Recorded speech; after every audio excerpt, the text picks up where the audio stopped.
টুনু বসে পড়েছে আগে থেকেই। হ্যাঁ, হাই করে দাও টুনু। আচ্ছা, মা আছে কি রান্না করবে? আজকে করব হাঁসের ডিমের কারি।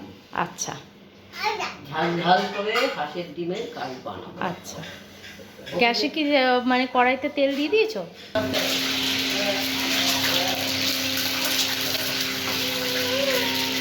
হালকা না না ভাই না ভাই আসিটা ছিটে আসবে ছিটে আসে করে দিন না না না না না চলে যা চলে যা চলে যা। আচ্ছা, মা ডিমটা ভেজে নিয়েছে, তারপর এবার কড়াইতে দিয়ে দিচ্ছে আলু, কেটে রাখা আলু। সবার জন্য এক পিস করে আলু, কারণ কেউ বেশি আলু খেতে চায় না, তাই সবার আলুটাকে মা একটু ভেজে নিয়ে তুলে নেয়। ভালো করে। আচ্ছা, টুনু কোলে উঠে দেখবে, ওখান থেকে বসে আর দেখতে চাইছে না, তাই তো টুনু? আচ্ছা, খাবে? কিভাবে খাবে ডিমের কষা?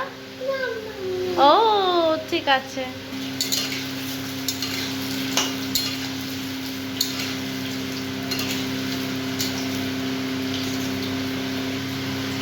এবারে একটু দারচিনি দিয়ে দিল মা,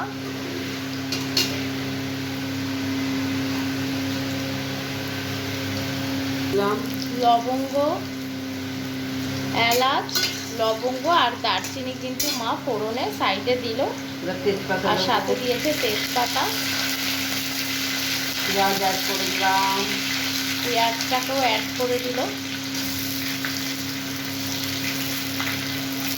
ও কালকে পনির ভর্তাটা কিন্তু খুব টেস্টি হয়েছে মা, তোমাদেরকেও জানিয়ে দিলাম, খুব ভালো রয়েছে খেতে।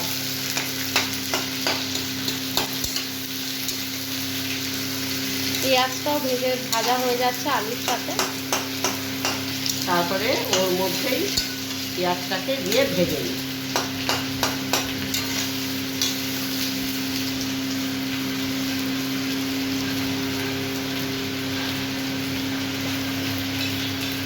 নুন দিয়ে দেবো, এবার একটু সামান্য নুন দিয়ে দিল, কারণ পরিমাণ মতো নুন দিলাম। হ্যাঁ, পরিমাণ মতো একটু নুনটা দিয়ে দিল, কারণ তাতে কিন্তু পেঁয়াজটা কিন্তু ভালো মতো ভাজা হয়ে যাবে এবং পেঁয়াজটা নেতিয়েও যাবে তাড়াতাড়ি, তাই তো মা?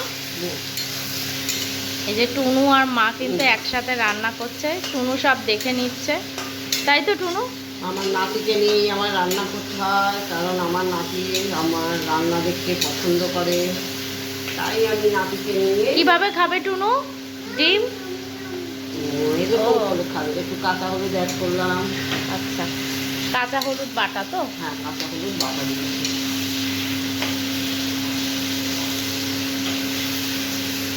ডিম একটু ফ্রাই করে দিয়েছি, দিয়ে ছেলেকে এবার খেতে দেবো। আর রসুন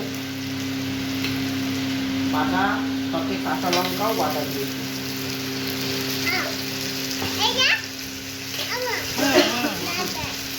আচ্ছা, আদা রসুন কাঁচা লঙ্কা বাটা দিয়ে দিয়েছি। আর কি লাগবে ভাই?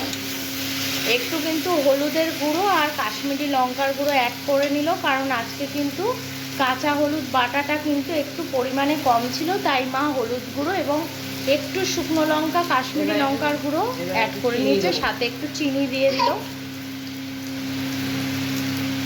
একদম ঝালকো ঝালকো তরকারি আমরা খাই না, একটু মিষ্টিটাকে দিই, ঝাল মিষ্টি সবই যেন পরিমাণ মতো ঠিক থাকে, তাহলেই তার তরকারিটা আস্তে আস্তে পারে। মশলাটা ভালো করে কষিয়ে নিয়েছে মা, মশলা কষানো হয়ে গেছে, এবার কিন্তু মা জলটা দিয়ে দিল।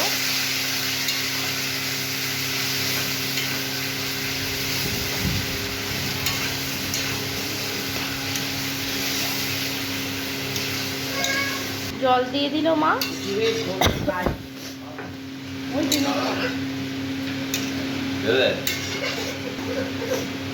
এবার আস্তে আস্তে মা ডিমগুলোকে কেটে কেটে, এই যে টুনু ওই যে কেটে কেটে দেখো, ডিমটা খাবে তো তুমি? এবার ডিমের ঝোল ফোটা চালু করলে, ফোটা কিন্তু শুরু হয়ে গেছে অল্প অল্প। মা ডিমগুলো দিয়ে দেবে। এই দেখো একটু মাঝখান দিয়ে একটু ভেঙে দেবো। কাঁচা লঙ্কা মা দুটো ফাটিয়ে দিয়ে দিল, ডিমগুলো দিয়ে দিয়েছে, ফুটতে চালু হয়ে গেছে ঝোল। মা কিন্তু ডিমগুলো দিয়ে দিচ্ছে। খুব বেশি আমি সময় লাগাই না রান্না করাটা, অল্প সময়ের মধ্যেই তাড়াতাড়ি করে এটা। ডিমগুলো দিয়ে দিয়েছে, ডিমের ঝোল হয়ে গেছে। এবার কিন্তু 5 থেকে 7 মিনিট ফুটিয়েই এটা নামিয়ে নেওয়া হবে। হয়ে গেল ডিমের ঝোল, তাই তো মা? ডিমের কারি।